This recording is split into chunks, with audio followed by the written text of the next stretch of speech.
After the man and woman had eaten of the forbidden fruit, God came walking in the garden.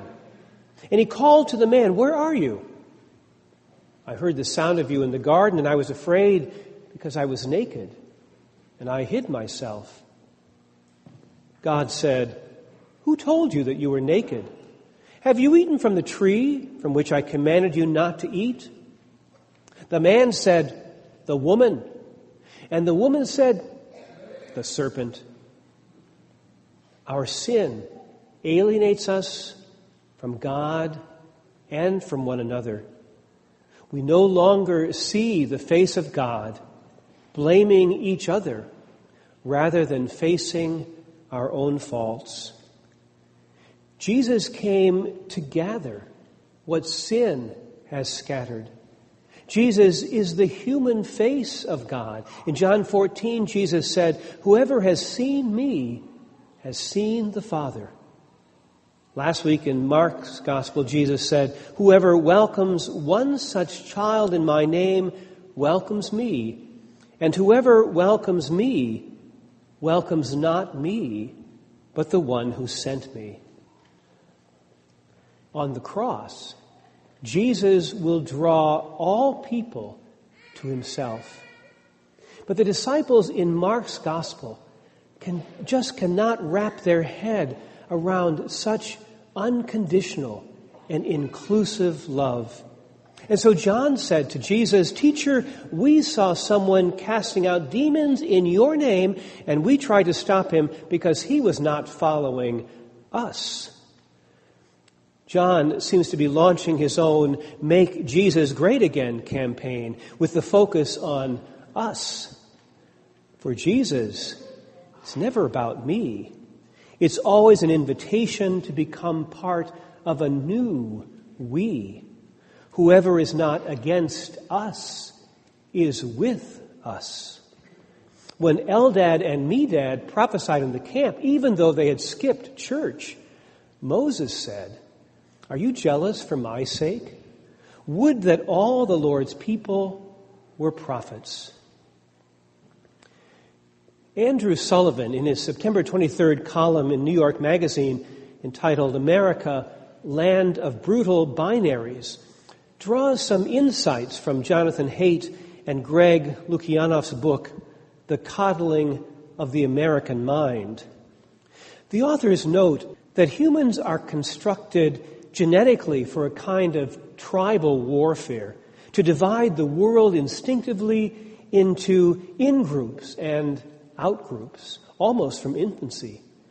For Homo sapiens, it's natural to see the world, as Rabbi Jonathan Sacks put it, as radically divided into the unimpeachably good and the irredeemably bad. It's much harder to see, as Solzhenitsyn did, even after he'd been sent to the gulag by his ideological enemies, that good and evil run through every human heart.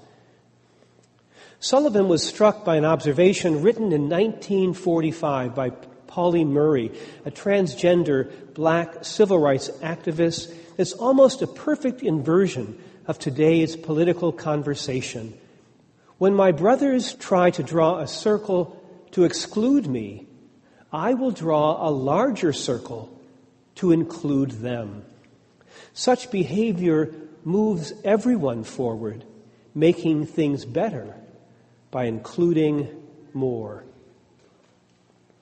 My second parish assignment was in a largely Polish community. I remember learning to dance the oberek. It's a fast waltz. Well, one part of the dance was to stand with arms stretched out. I stood in place and spun my partner around in a circle. The first time I did it, I got so dizzy because the whole room was spinning. But then my dance partner said, "Keep your eyes on me." And the room stopped spinning. This Thursday, the whole country watched as two sides squared off in a Senate hearing on a sexual abuse allegation against Judge Kavanaugh. I use the word hearing in quotes because I don't believe anyone was able to hear anything except their own position. But the next day, something changed. Retiring Senator Jeff Flake had been struggling with his committee vote to send the Supreme Court nominee to the full Senate. As he was getting off the elevator, he was surprised by two women who are survivors of sexual assault. Flake looked distressed. He tried to shrink from the glare of the news cameras, backing up against a wall inside the elevator. His eyes were cast toward the floor. The woman said to him, "Look at me when I'm talking to you." Senator Flake must have looked at her face because he heard her clearly. The issue of sexual abuse is in everyone's face these days, from the Me Too movement, the sexual abuse of women gymnasts at Michigan State, and once again in the church as we struggle to face the fact that our bishops did not protect children from predator priests. This has caused a crisis of faith for these little ones who believe in me. Some commentators suggest that in Mark's gospel, Jesus' hyperbolic injunction to cut off your foot may be a sexual metaphor. At any rate, the injunction insists that any behavior that causes another to stumble is not acceptable.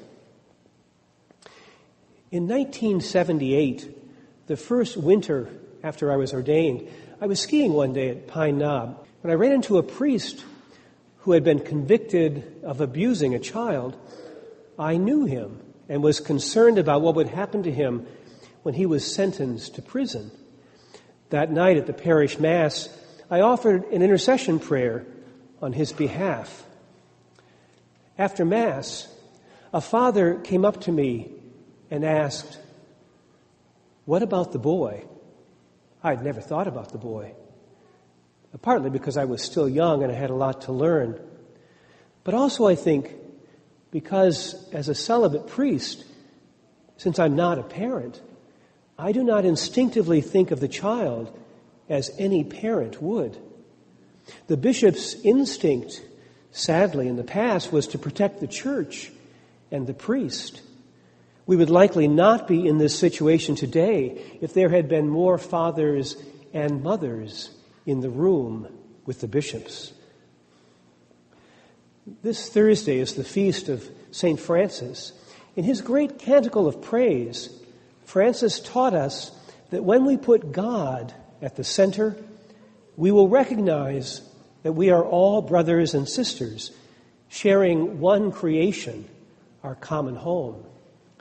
St. Bonaventure wrote of St. Francis's vision, "God is within all things, but not enclosed, outside all things, but not excluded, above all things, but not aloof, below all things, but not debased."